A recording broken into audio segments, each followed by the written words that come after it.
السلام علیکم ورحمۃ اللہ وبرکاتہ۔ آج ہم بات کریں گے دین کی فقہ کے حوالے سے۔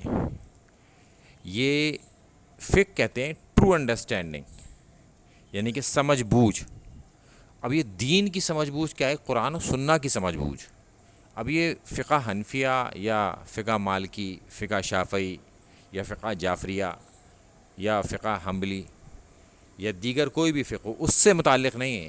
یہ قرآن و سنت سے متعلق ہے، جو دین سے متعلق فقہ ہے، اس کی ٹرو انڈرسٹینڈنگ کے حوالے سے کہ اللہ کے رسول صلی اللہ علیہ وسلم نے فرمایا کہ جب اللہ تعالیٰ کسی کے ساتھ بھلائی کا ارادہ کرتا ہے تو اسے دین سے متعلق سمجھ بوجھ یعنی کہ فقہ عطا فرما دیتا ہے۔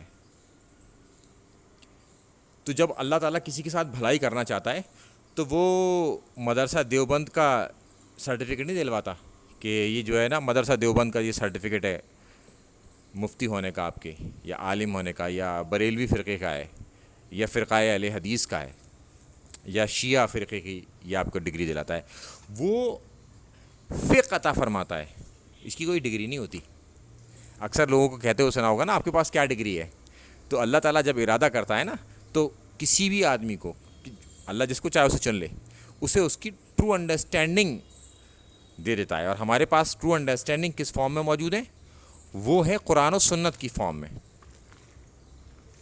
کیونکہ اب اس کے آگے آپ چلیں گے تو پھر آپ کو پتہ چلے گا کہ اللہ کے رسول صلی اللہ علیہ وسلم نے فرمایا میں تو صرف تقسیم کرنے والا ہوں، یعنی کہ اللہ کے رسول صلی اللہ علیہ وسلم تقسیم کرتے ہیں، جو اللہ تعالیٰ انہیں وحی کرتا ہے، ریویلڈ کرتا ہے، اس کو وہ تقسیم کرتے ہیں۔ اور تقسیم کس میں کرتے ہیں؟ عوام میں۔ اور وہ ہمارے پاس کس فارم میں؟ قرآن و سنت کی فارم میں۔ اور اللہ تعالیٰ عطا کرتا ہے، اور انہیں کون دیتا ہے؟ نبی کریم صلی اللہ علیہ وسلم کو اللہ تعالیٰ، اللہ نے انہیں انفارمیشن دی، وحی کا علم دیا، اور وہ ہمارے پاس ٹرانسفر ہوا۔ اور ہمارے پاس جو ٹرانسفر ہوا وہ قرآن و سنت کی فارم میں، اور سنت جو ہے آج پریزرو ہے ہمارے پاس حدیث کی فارم میں۔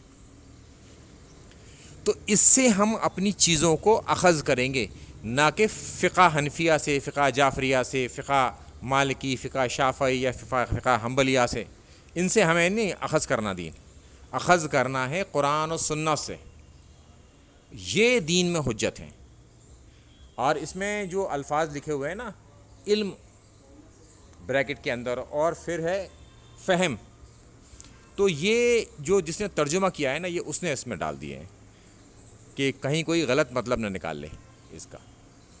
تو کیونکہ اللہ کے رسول صلی اللہ علیہ وسلم نے ہمیں علم دیا ہے، علم عطا کیا ہے، مطلب علم ہم تک پہنچایا ہے، اور اللہ تعالیٰ نے انہیں عطا کیا تھا۔